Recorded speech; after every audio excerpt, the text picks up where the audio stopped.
নমস্কার বন্ধুরা, বুলার হেসেল্যান্ড ব্লগসে সবাইকে স্বাগত জানিয়ে আজ বানিয়ে দেখাবো উপোসের দিনে খাওয়ার জন্য সাবু দিয়ে বানানো একটা বড়া রেসিপি।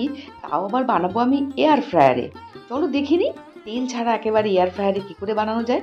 এজন্য আমি নিয়েছি কিছু বড় সাবু, ভালো করে ধুয়ে জলে ভিজিয়ে রেখেছি এবং জলটা দিয়েছি 1 কড় পরিমাণ। মানে খুব বেশি জল কিন্তু দেওয়া যাবে না, তাহলে সাবুগুলো বেশি নরম হয়ে যাবে, সেজন্য খেতে ভালো লাগবে না। আমি 2-3 ঘন্টা সাবুটা ভিজিয়ে রেখেছিলাম।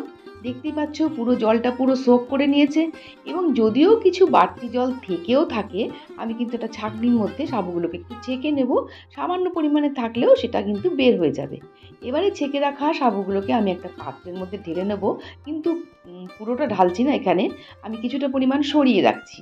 এখানে তোমরা প্রয়োজন মতো সাবু নিয়ে নেবে। আমি এখানে 1 বাটি সাবু নিয়েছিলাম।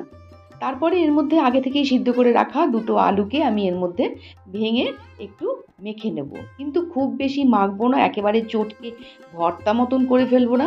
খুব হালকা হাতে এগুলোকে একটু বাইন্ডিং করে নিতে হবে এই আলুটার সাহায্যেই সাবুটাকে। সাবুটাও কিন্তু একটাও ভেঙে যাবে না, বেশ সুন্দর একটা মাখো মাখো ব্যাপার হবে। এর মধ্যে স্বাদের জন্য দিয়ে দিচ্ছি আমি 1/2 চামচ আদা গ্রেট করে রেখেছি সেটা। বেশ কিছু ধনেপাতা কুচিও আমি এখানে ব্যবহার করেছি। তারপর দিয়ে দিয়েছি 3-4টে কাঁচা লঙ্কা আমি একটু থেতো করে রেখেছিলাম, সেটা দিয়েছি। আর এখানে 1 মুঠো ভাজা চিনেবাদামকে আমি আধ ভাঙা করে রেখেছি, সেটাও দিয়ে দিলাম। স্বাদ মতন লবণ দিয়ে দিচ্ছি। ইচ্ছে হলে এখানে কেউ সন্দক লবণ ব্যবহার করতে পারো, যেহেতু আমরা উপোসের দিন বানাতে চলেছি বলে। আর এখানে দিচ্ছি আমি চাট মশলা, সেজন্য লবণের পরিমাণটা আগে থেকে একটু বুঝে দেবে। আর একটু টক টক ভাব আনার জন্য আমি এখানে মানে আমচুর পাউডার ব্যবহার করলাম। তোমাদের কাছে যদি আমচুর পাউডার না থাকে, এক্ষেত্রে লেবুর রসও দিতে পারো। এবারে ভালো করে মাখবো। সঙ্গে আমি একটুখানি গুঁড়ো চিনি দিলাম, এতে করে টেস্টটা দারুণ আসবে। সেই কারণেই এবারে ভালো করে মাখবো, কিন্তু আলতো হাতে, একেবারেই চটকে চটকে মাখা যাবে না, তাহলে কিন্তু জিনিসটা একটু অন্য টাইপের খেতে হয়ে যাবে। সেই কারণে একটু আলতো হাতে ভালো করে মেখে নেব। যে কোনো উপোস বা এমনি কোনো নিরামিষ দিনেও কিন্তু এটা তোমরা সন্ধেবেলা স্ন্যাক্স হিসেবে বানিয়ে খেতে পারো।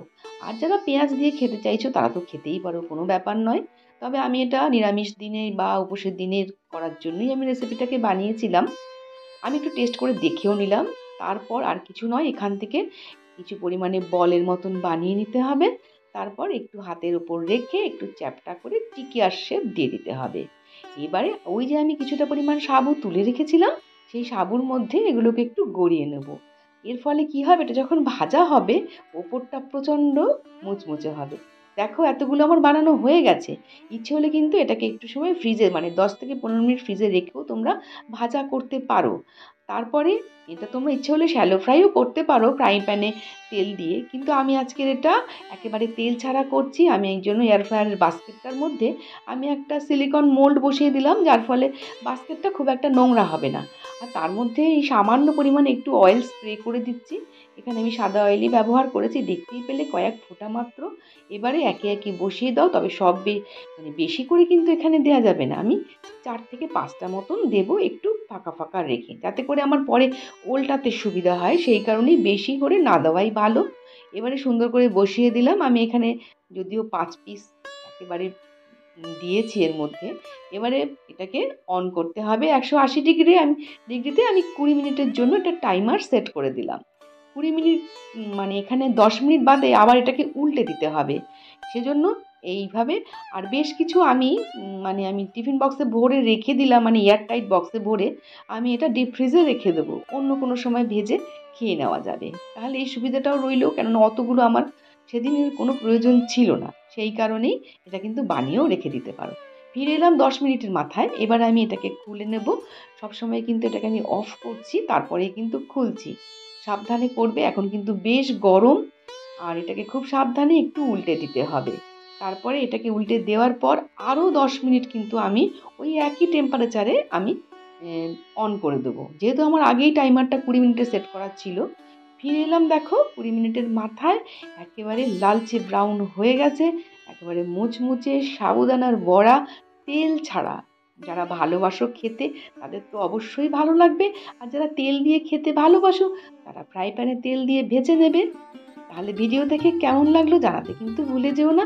আমি এটা সার্ভ করছি, যদিও কিছুই লাগে না এর সাথে খেতে, যে কোনো সস বা যে কোনো নিরামিষ চাটনি দিয়ে খেতে পারো।